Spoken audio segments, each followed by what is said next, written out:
Muy buenas noches para todos nuestros oyentes. Hoy estamos en un nuevo espacio liderado por Comunas de Medellín, en alianza con San Antonio de Prado Digital, y tenemos un nuevo tema, la política en nuestro territorio, en nuestra tierra. Bienvenido, Jeffrey, ¿cómo estás?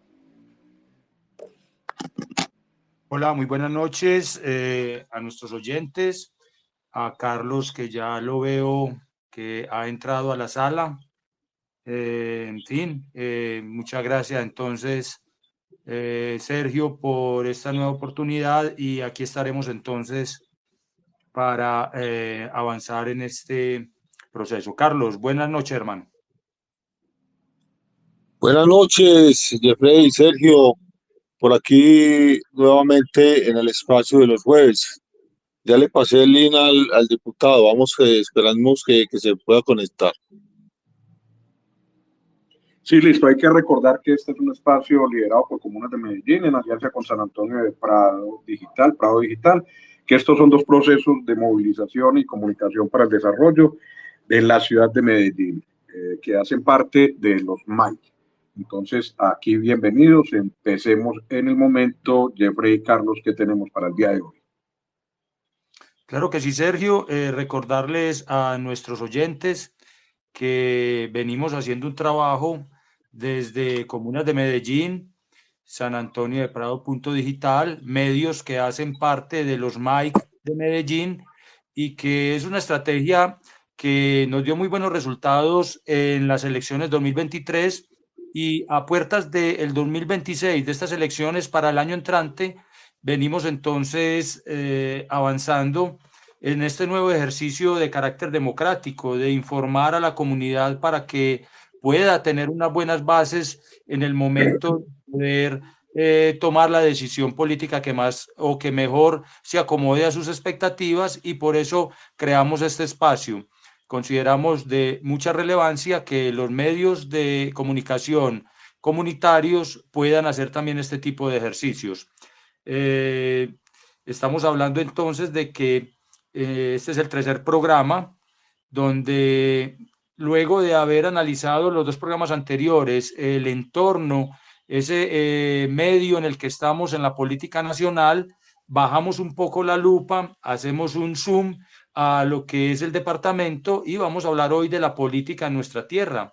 Análisis del estado actual del departamento de Antioquia, con una persona que creo nos ilustrará mucho, porque es un protagonista clave de este ejercicio político, y con él entonces estaremos hablando, analizando los desafíos y dinámicas políticas específicas del departamento, y bueno, cómo se ve esa relación entonces desde la región con respecto a la nación. Les recuerdo que este programa será grabado y luego compartido en un post donde podrá volverse a escuchar, para que puedan acceder entonces a nuestra página, a nuestro micrositio, y allí tendremos el resumen de lo ocurrido hoy. Carlos, no, sin más preámbulos, por favor, entonces presente usted a nuestro gran invitado del día de hoy. Bueno, no, muy buenas noches nuevamente. Un saludo muy especial a nuestro diputado Jorge Correa, que nos acompaña hoy, que amablemente aceptó la invitación. Jorge Correa es su segundo periodo en la Asamblea, un diputado muy comprometido con las tareas del departamento, enfatizando pues mucho en temas claves como la educación, también como la salud, y en esos temas pues viene dando un gran aporte. Jorge, buenas noches y bienvenido. Carlos, Jeffrey, buenas noches. Un gusto poderlos acompañar en este espacio de la política en nuestra tierra. Perfecto, don Jorge, muchas gracias por haber aceptado esta invitación. Creemos de que usted es la persona idónea para ilustrarnos en estos aspectos. Quisiéramos, en primera medida, diputado, que usted de pronto nos hablara un poco a las personas que tal vez no tienen ese contacto directo con lo que se hace en la Asamblea Departamental.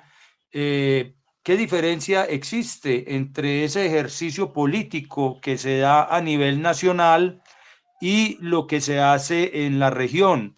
cómo es esa relación o debería ser esa relación entre la gobernación y el gobierno nacional, y también esa vinculación al gobierno municipal, que nos dé algunas luces de cómo se maneja lo nacional, lo regional y lo local en el caso de Antioquia. Bueno, primero, pues muy interesante hablar de ese tema. Hoy, digamos que nuestro estado tiene está hecho de una manera que todavía genera algunos problemas desde el estado centralista o desde el estado central. A pesar de que en la Constitución del 91 se habla mucho de todo el tema de la descentralización administrativa, nosotros hoy todavía gran parte de los recursos son manejados por el Estado-Nación. Y eso ha dificultado y es una pelea que se viene dando desde las regiones, cómo cada vez más los recursos que se generan en cada uno de los territorios se pueden quedar en los territorios para su propio desarrollo. Y te pongo un ejemplo en ello. Hoy Antioquia a la nación le puede estar entregando de recursos en impuestos, diferentes impuestos que se generan en el país, le puede estar entregando algo así más de 40 billones de pesos a la nación. Y el retorno al departamento de Antioquia, hoy podemos estar hablando de que no se está dando un retorno ni cercano a los 4 o 5 billones de pesos. Y eso va generando en cierta medida unas dinámicas de que muchos de los proyectos del departamento, de los municipios, de alguna manera, pues los alcaldes van y hacen gestión con el departamento y luego el departamento y los municipios van y hacen gestión con el Estado-nación o con la parte del Estado-país.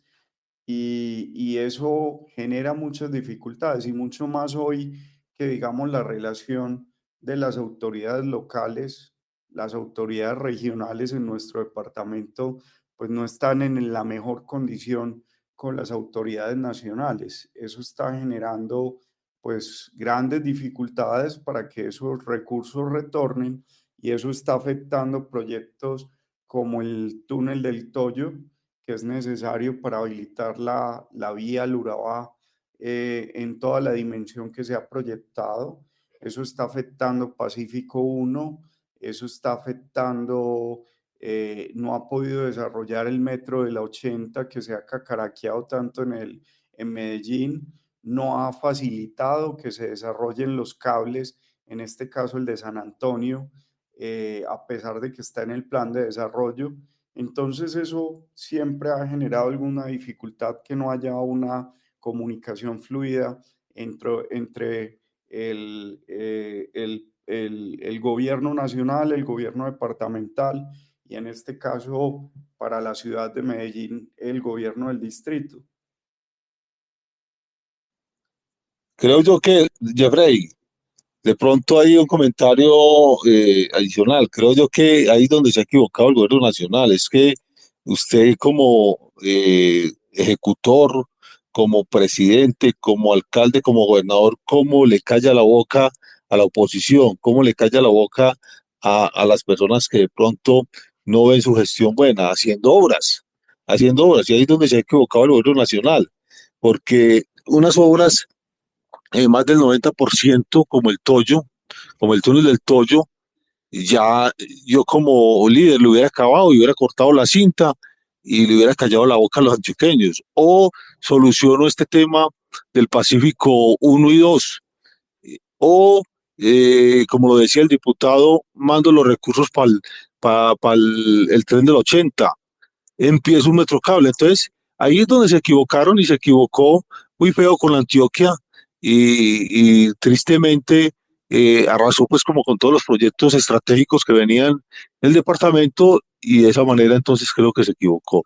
Jorge, en esa labor tan bonita que venís haciendo en la asamblea, en todo ese tema de educación, con la cátedra, que bueno que nos contaras, el tema también de la defensa, en el tema de salud, que también te has empoderado de ese tema, en todo ese, el cuidado de esa salud, todo ese tema pues que tiene que ver con ese proceso de la reforma a la salud y los diferentes temas que se dan en la asamblea, porque yo siempre he dicho que en la asamblea y en el consejo, al terminar el periodo, le debieran de dar una maestría o certificar una maestría a los diputados y a los concejales, porque por allí pasan todos los temas expeditos, todos los temas que tienen que ver con el desarrollo del territorio y que de primera mano nos toca o les toca a las corporaciones tomar decisiones. Contanos de esos grandes temas que has venido liderando y qué procesos se han dado en la mejora de estos temas a nivel departamental. Bueno, el tema de salud hoy, Carlos Mario, es muy delicado, demasiado delicado para el departamento y obviamente para el distrito de Medellín y San Antonio de Prado, pues no es la excepción de ellos. De ello, hoy tuvimos una sesión conjunta con el Consejo de Medellín, donde estuvimos precisamente planteando la situación actual de Sabia Salud. Hoy Sabia Salud es la EPS que acoge a cerca de 1.700.000 antioqueños, un poco más de 500.000 son del distrito de Medellín. Hoy la situación de Sabia Salud es muy delicada, está intervenida hace 2 años y medio por el gobierno nacional. Hoy no fue el interventor, no quiso ir a la citación que le hicimos entre el Consejo y la Asamblea. Eso nos va a llevar o nos llevó a que formalicemos una queja ante la Procuraduría General de la Nación porque digamos que los motivos de la intervención y como se ha venido haciendo, el gobierno no ha respondido a la necesidad de los pacientes de Sabia Salud. Estamos hablando que el 92% de los pacientes de Sabia son del régimen contributivo, es decir, de cerca de ese 1.700.000 antioqueños, el 92% son quizás las personas más pobres del departamento de Antioquia y están viendo afectada su situación en la atención de medicamentos, en la atención de tratamientos. Hoy se hablaba de que ya hay varias personas muertas por la falta de tratamientos y de medicamentos en medio del debate. Y hay cifras muy delicadas. En lo financiero, por ejemplo, hoy Sabia ya supera el 1.300.000.000.000 de pesos de pasivos. Hoy ya tiene un patrimonio negativo de cerca de menos 1.1 billones de pesos. Es decir, su patrimonio ya no da siquiera para responder por sus pasivos. Ha existido una mala administración desde que la intervinieron. Los indicadores Fénix, que son los indicadores de tratamientos y demás, que tienen que ver con la parte de atención científica y demás, han decaído en vez de progresar. Los indicadores jurídicos, pues ni se diga, hoy hubo una exposición por parte de la Personería de Medellín donde dejó claro que la EPS que más tutelas y más desacatos a las tutelas tiene en el departamento por parte de la Personería de Medellín es precisamente Sabia Salud, inclusive hablando de que Sura supera los 5 millones está llegando a los 5 millones de usuarios y sin embargo Sura está muy por debajo de Sabia Salud en el tema de tutelas.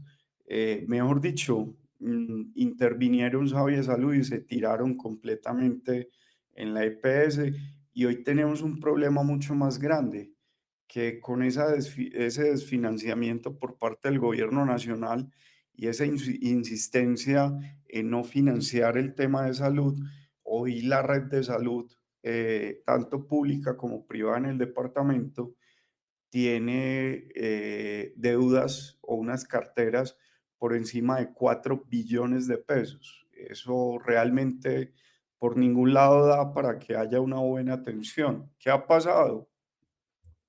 Que la gobernación de Antioquia con la asamblea pues ha aprobado una serie de presupuestos para de alguna manera generar paliativos, pero eso no soluciona las cosas.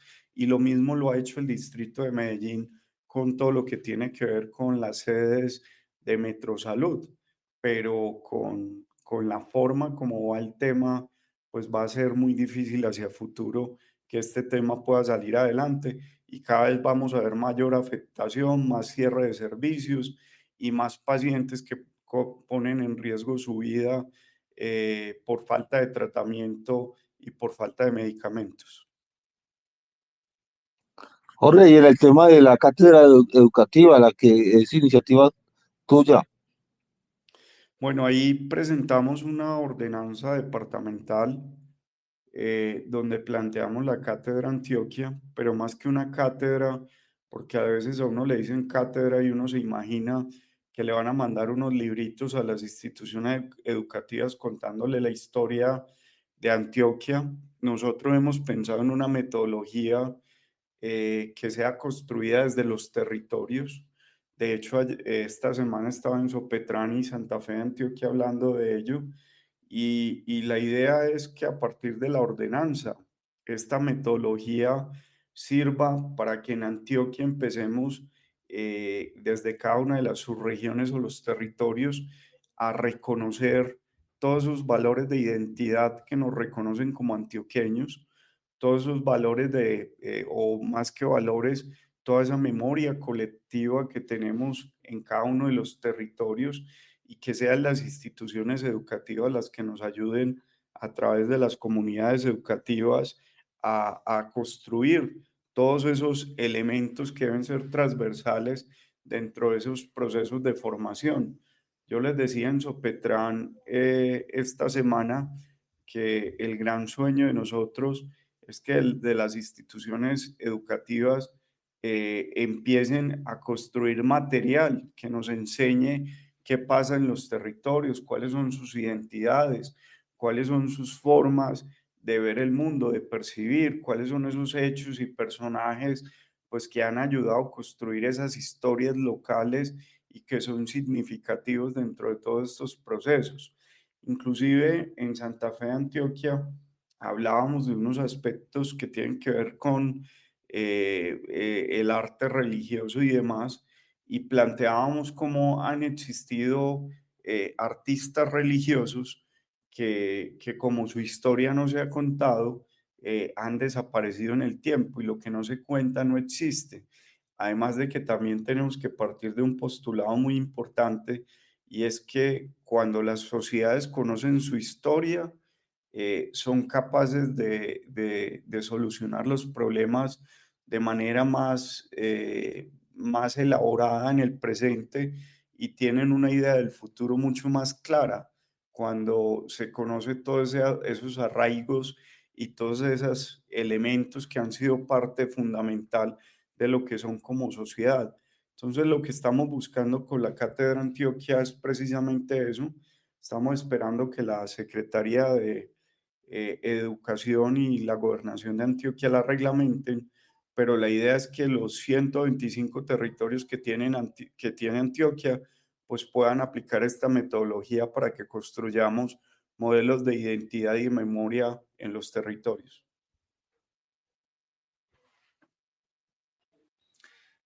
Bueno, que sí, así es, doctor. Queridos oyentes, les recordamos de que el X-Space es una iniciativa de Comunas de Medellín y San Antonio de Prado Punto Digital.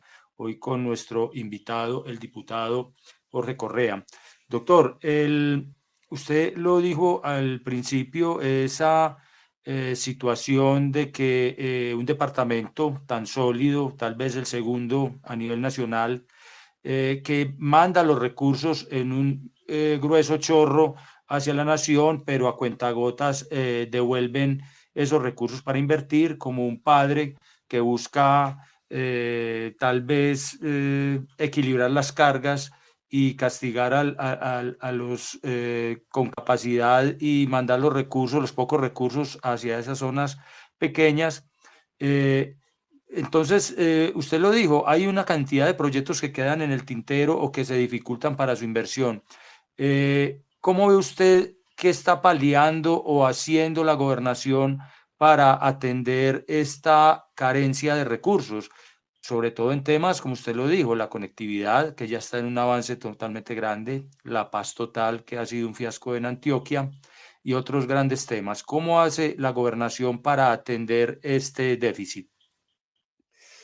Pues Jeffrey, yo creo que hay unos temas de mucha imaginación, hay otros temas que tienen que ver con tratar de buscar los recursos a través de la solidaridad ciudadana y desde donde lo planteo. Indiscutiblemente el presupuesto del departamento de Antioquia no es el más grande ni el más alto. Sin embargo, yo creo que de los departamentos que tiene el país es el presupuesto más importante de todos. El único de los 32 departamentos que tiene Colombia que está en categoría especial es Antioquia. Eso quiere decir que es el departamento más importante que tiene el país. Sin embargo, en cuestión de territorio, somos uno de los departamentos quizás con más territorio, más población.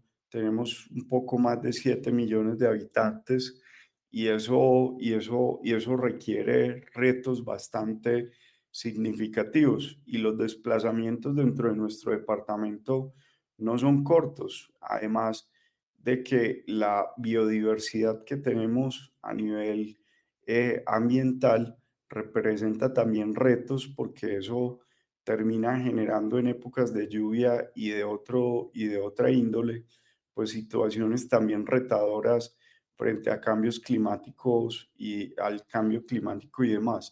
Entonces, hoy tenemos un presupuesto inicial para este año, aunque yo creo que va a terminar en un poco más de 8 billones de pesos, pero el presupuesto inicial aprobado por parte de la Asamblea Departamental de Antioquia sin incorporaciones a finales del año pasado fue de 6.5 billones de pesos. Eso realmente ante las necesidades de Antioquia es nada, porque si lo comparas con el distrito de Medellín, que a principio de año apropió un presupuesto de 11 billones de pesos, pues la diferencia es mucha. La población termina siendo más en el resto del departamento que en la misma Medellín, y el territorio a cubrir es mucho más grande. Entonces, frente a lo que me preguntas de los temas en los que no está aportando el gobierno nacional, a la gobernación de Antioquia le tocó pedirle ayuda a la alcaldía de Medellín para, por ejemplo, terminar los dos tramos que faltan del túnel del Toyo, que cuestan aproximadamente más de 700.000 millones de pesos. Y en esos más de 700.000 millones de pesos, pues el distrito de Medellín también dijo, yo aporto porque es una obra que favorece al distrito. Frente a temas retadores como los de seguridad, donde las autoridades cada vez están más maniatadas, tienen menos recursos, pues tocó salir a buscar la solidaridad de los antioqueños a través de lo que algunos tuvieron la posibilidad de discutir, pero que hoy esos recursos se vuelven importantes, así sea para generar un paliativo en ese sentido, y es lo de la tasa de seguridad. Definitivamente la tasa de seguridad está ayudando a la policía, al ejército, a tener algunos medios para al menos tratar de ir mitigando un poco el tema, aunque con los 1.2 billones de pesos que se presupuesta recoger de aquí al 2027, pues realmente no es suficiente para toda la necesidad que hay en lo que hoy necesita nuestra fuerza pública, pero es una forma solidaria de tratar de buscar recursos en una necesidad en el que el gobierno nacional no quiere invertir y y a nosotros nos toca dar soluciones. Lo otro importante es que habían unos recursos que antes eran de libre destinación. El impuesto que más ha venido creciendo exponencialmente en ingresos y se ha venido aumentando, y que era un recurso de libre inversión, que era el impuesto vehicular, que hoy supera los 500.000 millones de pesos de ingresos en el ente departamental. Se destinó a un programa muy bonito que se llama Hambre Cero, que ha mejorado el proceso de alimentación de nuestros niños para que puedan estar en el sistema educativo de las personas adultas mayores y demás. Pero también se buscó disminuir en algo la parte administrativa de la gobernación de Antioquia, bajar ciertos costos administrativos, y parte de esos ahorros se están invirtiendo en BETS para generarle pensiones a adultos mayores que no tenían la posibilidad de tener acceso a algún ingreso, y es mucho mejor que un subsidio, porque esta es una forma de que llegue una pensión, digamos, con unas características importantes de ingreso para estos adultos mayores que hoy están en una situación difícil. Y así ha tocado ir solucionando temas con imaginación. Hoy, por ejemplo, hay un reto de pavimentar cerca de 1.000 kilómetros dentro del departamento de Antioquia, y se están buscando alternativas diferentes a las tradicionales para reducir costos y demás, y que puedan ser más los circuitos estratégicos, las vías secundarias que puedan estar pavimentadas en el departamento de Antioquia. Es decir, ante la falta de acompañamiento del gobierno nacional, pues se han venido buscando estrategias, y en los 350 años del distrito de Medellín, ya el gobernador anunció algo que llegará en los próximos días a la Asamblea Departamental, y es aprobar vigencias futuras por cerca de 28 años para la construcción de lo que ha sido una necesidad, y es una necesidad, y es el que algunos han llamado Tren del Río, que es transporte complementario al metro, que nos pueda llevar en un transporte eficiente por vía férrea a conectarnos no solo con el resto del país, sino a conectar, por ejemplo, municipios del área metropolitana como Caldas, el mismo Barbosa, que haya un transporte más eficiente hasta estas zonas donde hoy no llega el metro, y se habla de unas vigencias futuras de aproximadamente 2.9 billones de pesos. Esa es una forma, pues, de alguna forma, de alguna manera, de buscar que esos recursos públicos del departamento, pues así sea a través de este instrumento de vigencias futuras, pues pueda dar desarrollo a esos grandes proyectos que hoy necesita el departamento de Antioquia. Muy bien, diputado, ¿no? Y en eso también la Asamblea ha sido protagonista, ha sido fundamental, porque también han acompañado, pues, como esas iniciativas del gobierno departamental para salir adelante y que estos temas no se queden, pues, rezagados y puedan salir también a flote, pues, con las iniciativas que estaba mencionando nuestro diputado.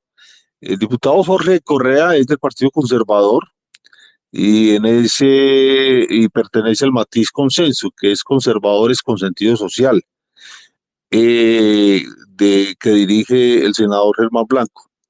Y en ese sentido, entonces, también, en todo ese tema político, Jorge, ¿cómo lo ves viendo a nivel departamental? Y si de pronto unos brochazos a nivel nacional, y qué fortalezas tiene el matiz de consenso, ya que tiene una permanencia directa en los territorios. Aquí precisamente en el corregimiento se viene, pues, trabajando un tema programático, un tema también de acompañamiento a consenso, pero también entonces que se vea reflejado también en ese acompañamiento en la gestión.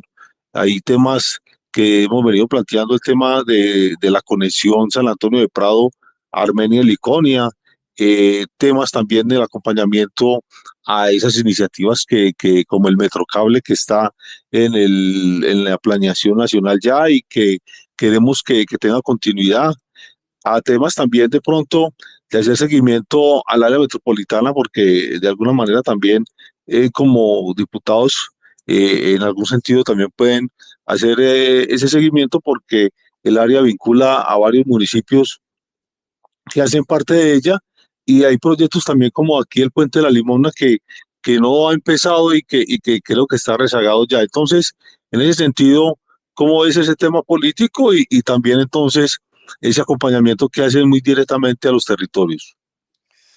Pues, Carlos Mario, yo creo que ahí hay varios elementos por resaltar. Lo primero es que, vos lo acabas de decir, nosotros hacemos parte de un matiz que se llama consenso, uno de los 5 matices hoy que tiene el Partido Conservador. Pero yo creo que si algo distingue al matiz consenso es que hay una, digamos, una manera de ver la política con base en los principios y hay algo muy importante que es la coherencia política. Nosotros, a través del senador, la misma posición que hemos manejado desde la Asamblea Departamental es no negociar los principios.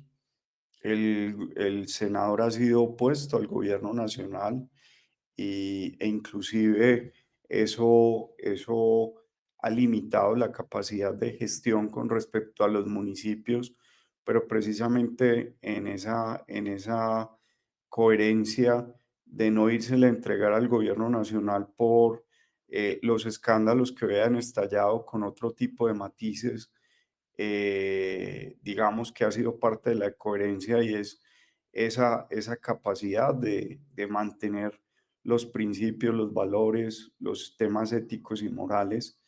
Yo creo que ahí hay otros aspectos a también reconocer en lo que tocas de municipios que hoy son vecinos de la zona de San Antonio, que de alguna manera nosotros en la anterior administración, sobre todo con el anterior gobernador Aníbal Gaviria, acompañamos todo ese tema precisamente de todo ese proceso de pavimentación que se dio hacia Armenia Mantequilla, todo ese desarrollo que se dio desde el mismo Armenia hasta el Chuscal, de alguna forma lo hemos venido acompañando y visitamos constantemente la zona y sabemos y reconocemos todo lo que ahí pasa y también reconocemos que hoy pensar en San Antonio de Prado no es pensar exclusivamente en Medellín, sino pensar en todas esas condiciones de ese corredor estratégico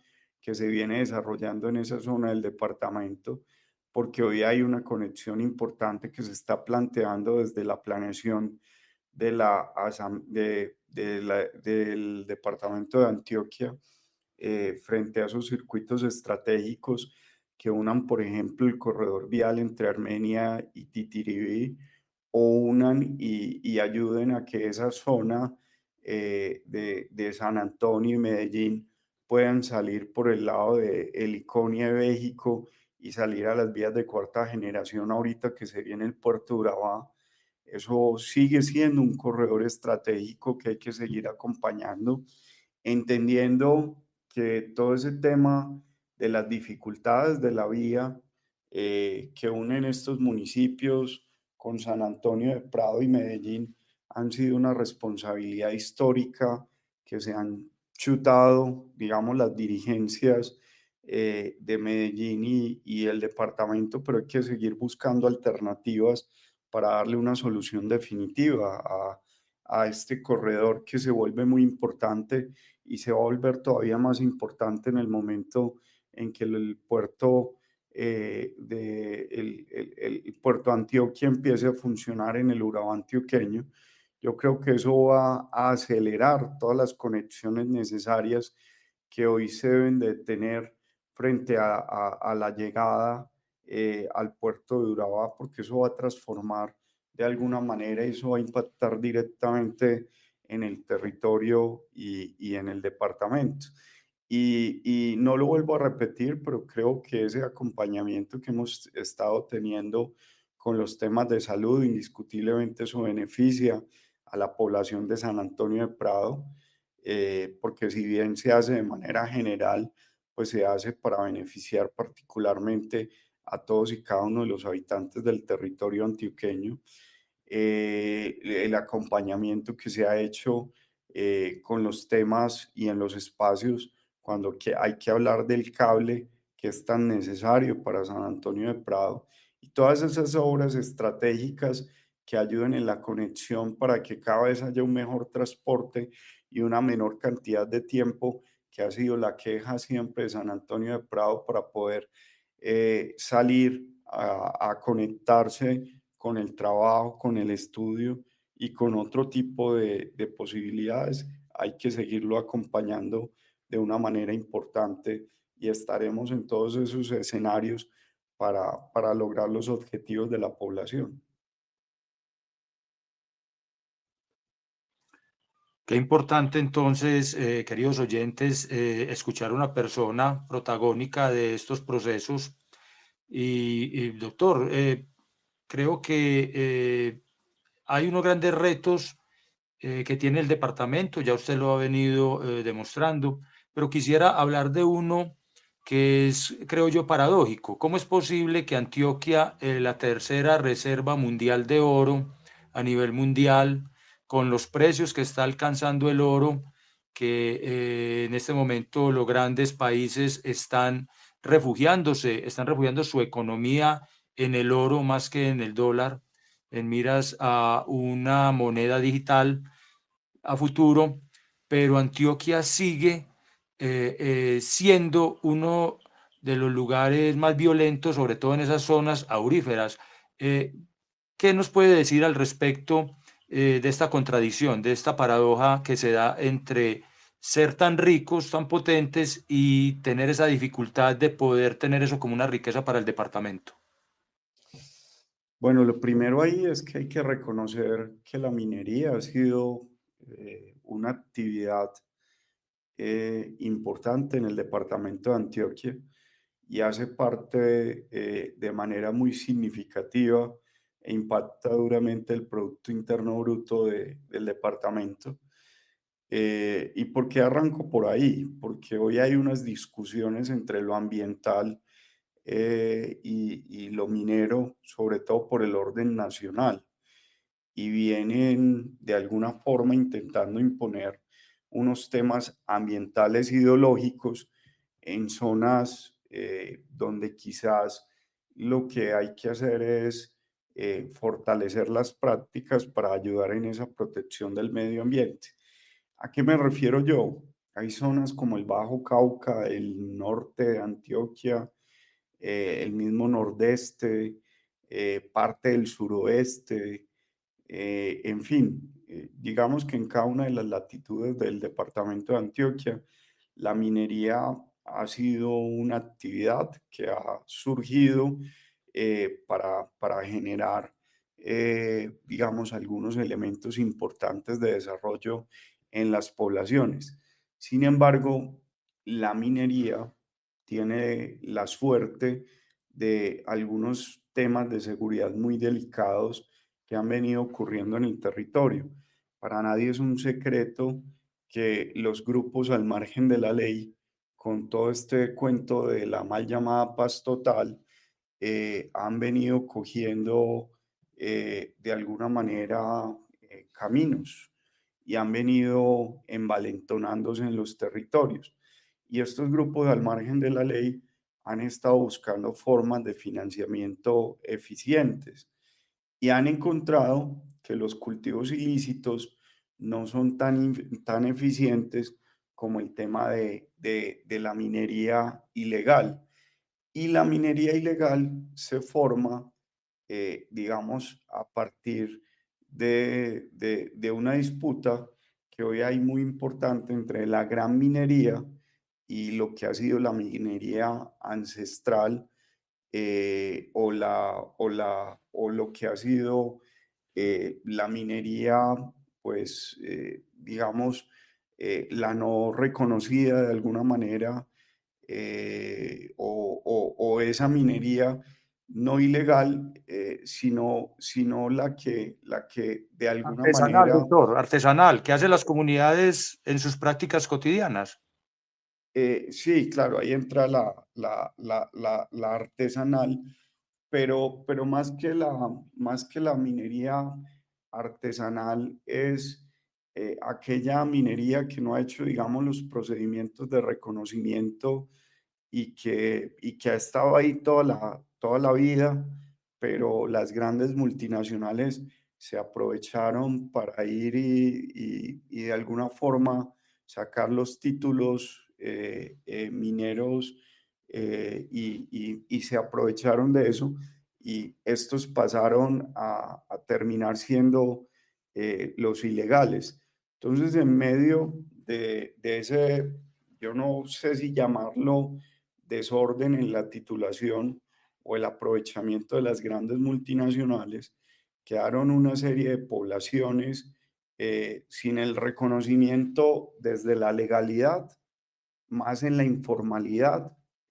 Yo creo que esa es la palabra más adecuada, en la informalidad, y ahí es donde entra la ilegalidad de aprovecharse. Entonces muchos de estos grupos al margen de la ley entran a aprovecharse, a buscar unos recursos rápidos, y yo creo que ahí es donde se está perdiendo gran parte de lo que podría ser esos recursos que entren a la legalidad. Y ese es un gran reto que tenemos en el departamento. Sin embargo, para nadie es un secreto que este gobierno nacional nos quitó la delegación minera, nos quitó la posibilidad de seguir de alguna forma haciendo ese reconocimiento de títulos o buscando esos puntos de concertación entre el informal y el que tiene el título para poder desarrollar proyectos que entren a la legalidad. Y ahí es donde están metidos los actores al margen de la ley, pescando en río revuelto. Y por eso es que, a pesar de que la actividad minera es tan importante, a pesar de que ocupa un alto nivel o un alto renglón en el Producto Interno Bruto del departamento de Antioquia, pues de alguna forma se ha visto afectada. Lo otro que debo decir y aclarar acá, y lo he dicho en todos los escenarios, es que yo no soy antiminero, antes por el contrario. Creo que esos informales, no el ilegal, el informal, el artesanal, el ancestral, hay que buscar los mecanismos para que entren a la legalidad de muchas maneras. Pero también debo decir algo, yo me he opuesto a un proyecto minero específico, y en eso sí no tengo la menor duda de poner mis barreras, porque hay zonas del departamento que culturalmente han sido más cafeteras, han sido más de protección ambiental, han sido comunidades que culturalmente no se ha desarrollado la minería, y hoy está llegando una multinacional como Quebradona a casi que sobornar la población en esa zona de Jericó y Támesis, y hay un riesgo muy alto de que lo que ha sido la producción cafetera, la producción, por ejemplo, de cítricos, que hoy Támesis es el mayor productor de cítricos del país, pues cuando a la tierra, a través de esa alta producción minera, mucho más la cantidad de cobre que se presupuesta que hay en esa zona y que van a sacar de esa zona, si se le cambia las propiedades de la tierra, se pierden estos modelos de producción, que hoy inclusive haciéndolo en proyección a 20 años, que sería el desarrollo de la minería Quebradona, produce mucho más el café actualmente, y haciendo pues ese tema hacia futuro produciría mucho más el café a 20 años que lo que produce esta industria. Entonces ahí hay que también estar en defensa de esas comunidades y demás, pero definitivamente lo que hoy afecta a la minería en el departamento es que no se ha logrado establecer un mecanismo para que esas personas que hoy están en la informalidad pues puedan llegar a esos temas de la legalidad.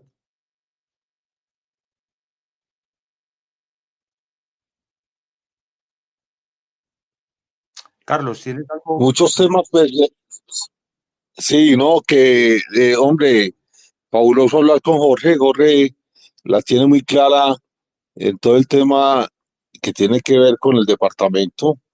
Eso demuestra de su labor como diputado y que le da pues como esa grandeza y también esa oportunidad de conocer de todos los temas. En ese orden de ideas, Jorge, yo creo que agradecerte, pero también qué bueno que nos contaras quién es Jorge Correa y de pronto a grandes rasgos por qué llegas a la política, Jorge. Mario, pues muchas gracias por la pregunta. Pocas veces hay la oportunidad, digamos, en algunos escenarios de hablar de quién es uno, pero yo creo que lo que es uno es parte fundamental para llegar a estos cargos de servicio público. Yo pues soy un hombre antioqueño, envigadeño, pero con origen familiar en el suroeste antioqueño. Entonces, digamos que también estoy muy ligado a ese corazón que hay en el suroeste, pero yo pues soy la primera generación de mi familia que nace en el área metropolitana, en Envigado más específicamente, aunque en la época en que yo nací, pues no nacíamos en el seguro social donde queríamos, sino donde la clínica dispusiera. Entonces, si miras mi partida o mi registro civil, aparece que nací en Medellín, pero nazco en Medellín más por el accidente de que los del Seguro Social tenían que ir a León 13 a nacer, pero realmente pues todo el proceso se dio en el municipio de Envigado. Aquí en Envigado crezco, se desarrolla mi vida, estudio en un colegio que se llama San Marcos, acá mismo en el municipio. Pues de ahí decido que mi proyecto de vida iba a estar alrededor del servicio a los demás y escojo estudiar una carrera que se llama Trabajo Social. Me graduó en Bolivariana, allá cuando empezaba el año 2000, y a partir de ahí empiezo a entender muchas formas de cómo se trabaja con comunidad y demás. De hecho, esta semana hubo un anuncio muy bonito por parte del alcalde, que espero que el anuncio no sea que solo va a ser un proyecto, pero yo tuve la posibilidad de trabajar con el Instituto Mi Río para la alcaldía de Medellín en su momento en varias de las comunas de Medellín y desarrollar proyectos de corte social. Trabajé pues en bienestar familiar, alcancé a trabajar con empresas varias de Medellín, en fin, tuve varios recorridos, Alcaldía de Sabaneta, Secretaría de Educación de Sabaneta, muchos lados, y eso me llevó a entender que algunos proyectos sociales se frustraban porque donde se tomaban las decisiones, pues no había una visión un poco más amplia y demás. También debo decir que pues mi padre fue concejal varios periodos en Envigado y eso también me enseñó a amar la política, pero mi mayor decisión fue a partir de mi trabajo con la comunidad y entender que yo debía llegar a esos escenarios de donde tomaban esas decisiones. De ahí decido por primera vez lanzarme al Consejo de Envigado en el año 2007 y llego de manera continua durante 3 periodos. Fui concejal de Envigado hasta el año 2019 y ahí hice toda una vocación de servicio y de temas de desarrollo de temas muy importantes. Sobre todo me enfoqué mucho en la planificación del territorio, me enfoqué mucho en temas de salud, de educación, en fin. Siendo concejal, pues encuentro yo diría que a la mujer de mi vida. Llevo ya voy para 17 años de casado. Tengo 2 hijos maravillosos que son Tomás y Jacobo, de 11 y 9 años, que son, digamos, el motorcito de mi vida y el mayor plan de vida que tengo indiscutiblemente es mi familia. Además de trabajo social, decido hacer una especialización en gerencia para tener unos elementos mucho más importantes. Actualmente estoy cursando ya lo último de una maestría en comunicación digital en Bolivariana. He sido docente universitario durante ya casi 20 años. Inicié en la Universidad de Antioquia y hoy lo hago con la institución universitaria de Envigado. Este es mi segundo periodo como diputado de Antioquia. Dirigí una institución de educación superior que se llama el CEFIT.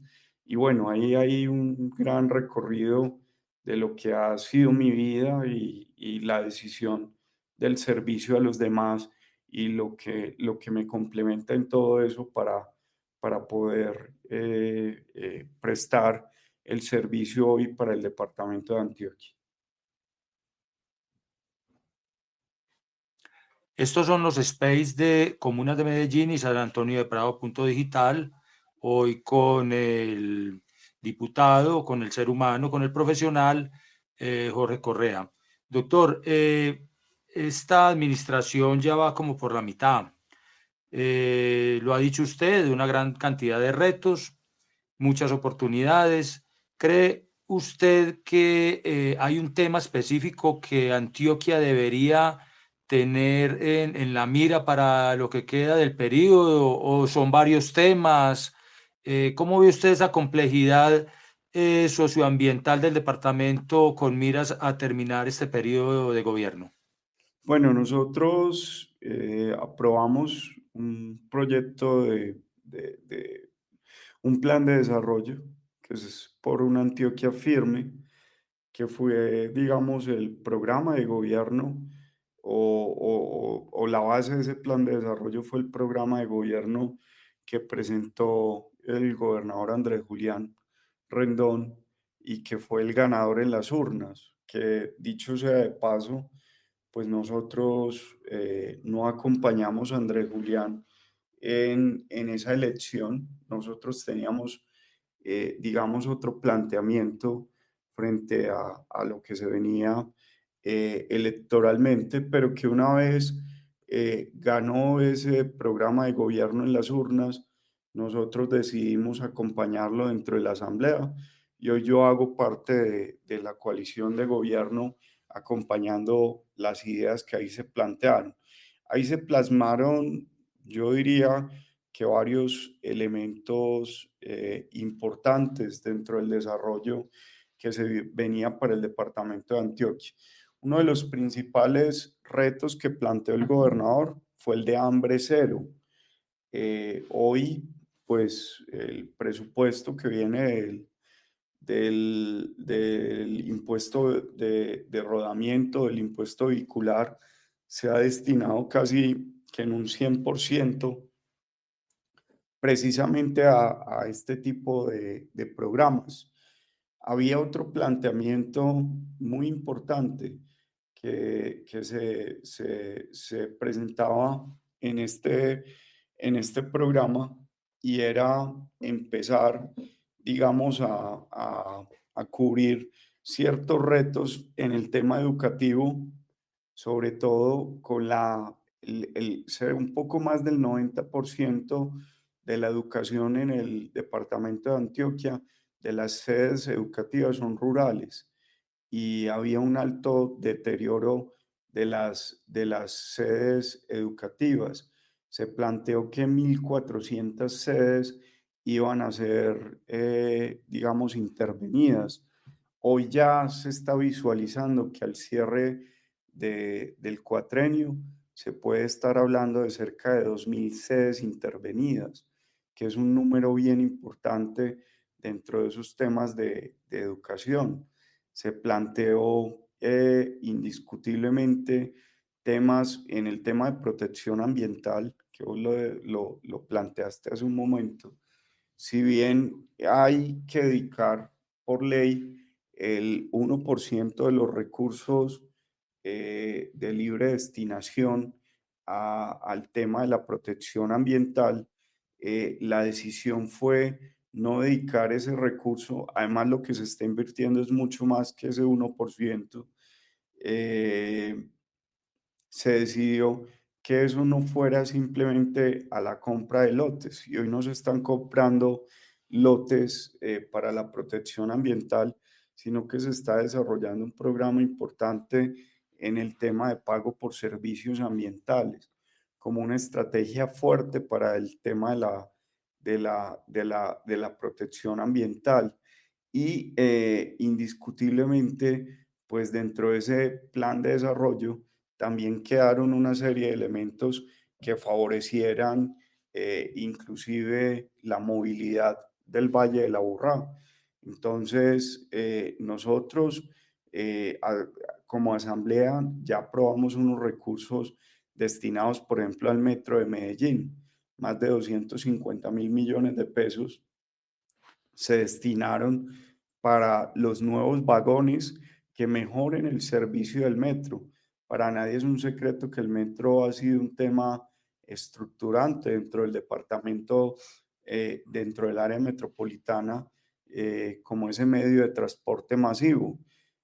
Lo que vivimos hace poco con la contingencia que vivió el metro nos demuestra cuán sensible es el metro dentro de esos asuntos de transporte como tal. Y hay una serie de iniciativas como los 1.000 kilómetros de pavimentación, como el tema del programa de cuidadores o de mujeres cuidadoras al cual se le está destinando un recurso bastante importante, tratando de mejorar el PAE en las instituciones educativas, que tienen que ver también con el tema de cero hambre, el tema de continuar atendiendo de manera muy significativa a la población de la tercera edad, donde ya casi que en todos los municipios del departamento de Antioquia, pues ya por lo menos se cuenta con un centro día para la atención integral de la población adulta mayor, el tema de estar planteando y seguir planteando a partir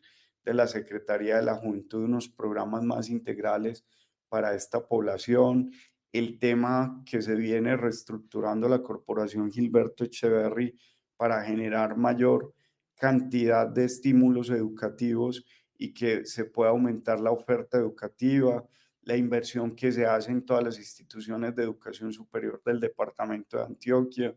En fin, yo creo que hay una serie de programas que vienen saliendo adelante y que fueron aprobados en ese plan de desarrollo, que definitivamente muchos de ellos y muchos de esos indicadores se van a llevar inclusive al cumplimiento de más del 100%.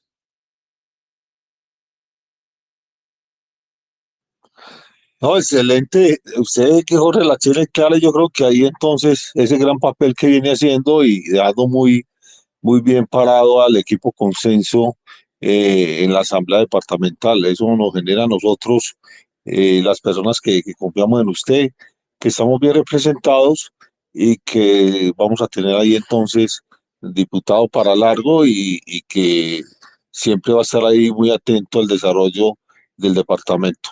Pero no, agradecerle Jorge, ya te voy a dejar ahí con los muchachos, con Sergio y Jeffrey para que también no sé si tienen más preguntas o te despidan. Agradecerte pues por el espacio, siempre estuviste ahí atento a acompañarnos y creo que fue un espacio muy agradable y muy nutritivo en todos los temas que tienen que ver con el desarrollo del departamento de Antioquia. Jeffrey y Sergio, también agradecerles por este espacio, creo que se viene cualificando enormemente y de esa manera entonces también contribuimos a todo este proceso electoral que se viene en el mes de marzo y mayo. Claro que sí, nos sumamos entonces a esos agradecimientos, Carlos. Doctor Correa, muy agradecidos por haberlo tenido hoy en este space y con seguridad a nuestros oyentes les ha servido demasiado poder entender cómo va el departamento desde una voz tan protagónica como la suya. Así que también muy agradecidos. Y bueno, Carlos, usted, Sergio, también para que vaya concluyendo, por favor, y ya el doctor se pueda despedir del día de hoy. Bueno, pues de antemano muchas gracias a todos nuestros oyentes, muchas gracias al señor diputado por acompañarnos el día de hoy, al señor Carlos y a nuestro compañero Jeffrey. Acordémonos que este es un espacio liderado por Comunas de Medellín y en alianza con San Antonio de Prado Digital. En un futuro vamos a estar trabajando también con Antioquia Digital y Antioquia.info, pero eso ya vendría para 2 o 3 semanas más para allá. De antemano, pues muchas gracias y sí, se sabe que se escucha que el hombre sabe bastante del tema y no les quitamos más tiempo. Estén pendientes para un nuevo espacio la próxima semana. Una feliz noche. Muchas gracias.